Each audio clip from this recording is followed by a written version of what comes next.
తక్షణమే రద్దు చేయాలి.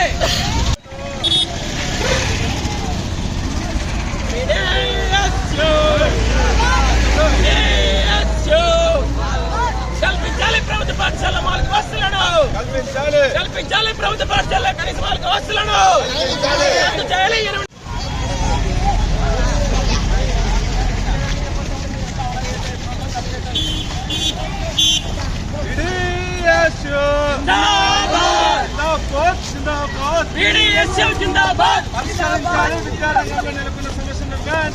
పరిష్కరించాలి.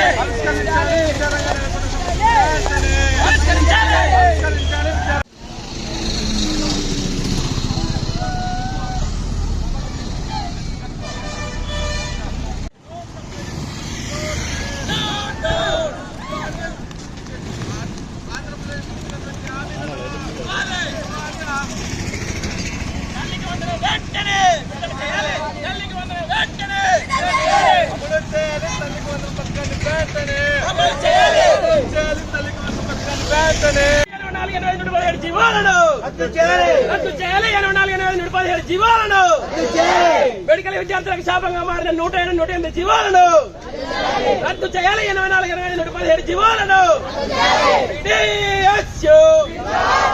కల్పించాలి. ప్రభుత్వ పాఠశాల మౌలిక వసతులను కల్పించాలి. ప్రభుత్వ పాఠశాల కనీస మౌలిక వసతులను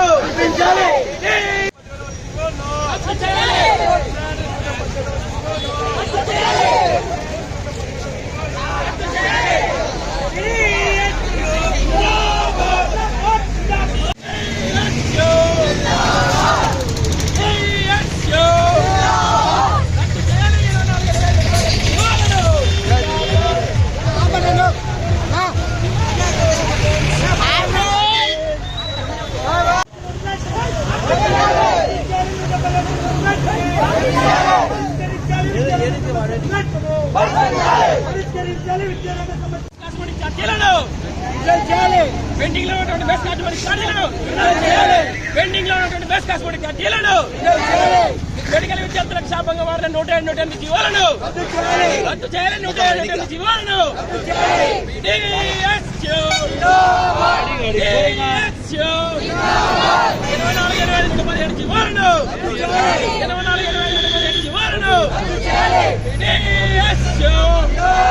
ప్రభుత్వ పాఠశాల కనీస మౌలిక వసతులను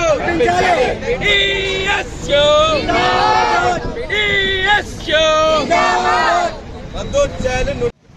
ఏ భాస్కర్, పీడీఎస్యు ఆంధ్రప్రదేశ్ రాష్ట్ర ప్రధాన కార్యదర్శి. రాష్ట్ర వ్యాప్తంగా విద్యారంగంలో నెలకొన్నటువంటి సమస్యలు పరిష్కరించాలని రాష్ట్ర వ్యాప్తంగా కలెక్టర్ కార్యాలయం ముందు ధర్నాలకు పిలుపునివ్వడం జరిగింది. ముఖ్యంగా ఈ రాష్ట్ర ప్రభుత్వం గతంలో ఉన్నటువంటి యువగలం పాదయాత్రలో ఇప్పుడున్నటువంటి విద్యాశాఖ మంత్రి గారు నేను అధికారంలోకి వచ్చిన వెంటనే రెడ్ బుక్లో 117వ జీవోని రద్దు చేసి రాష్ట్ర వ్యాప్తంగా ఏదైతే రద్దయినటువంటి 4500 పాఠశాలను వెంటనే పునర్ప్రారంభం చేస్తానని చెప్పినటువంటి లోకేష్ గారు అధికారం చేపట్టి 1 మంత్ అయినా కానీ ఈ రోజు కూడా ఆ జీవో పైన ఏ మాత్రం కూడా మాట్లాడలేనటువంటి దౌర్భాగ్య స్థితిలో ఈరోజు రాష్ట్రంలో ఉంది. ముఖ్యంగా అమ్మఒడి పథకాన్ని రద్దు చేసి తల్లికి వందనం పథకాన్ని తక్షణమే ప్రతి విద్యార్థికి, ప్రతి కుటుంబంలో ప్రతి ఒక్క విద్యార్థికి కూడా ఇస్తానని చెప్పినటువంటి ఈ రాష్ట్ర ప్రభుత్వం, ఈ కూటమి ప్రభుత్వం కానీ అధికారం చెప్పిన వెంటనే ఈ సంవత్సరం కాదు నెక్స్ట్ సంవత్సరం నుండి అమలు చేస్తామని చెప్పడం చాలా దుర్మార్గం.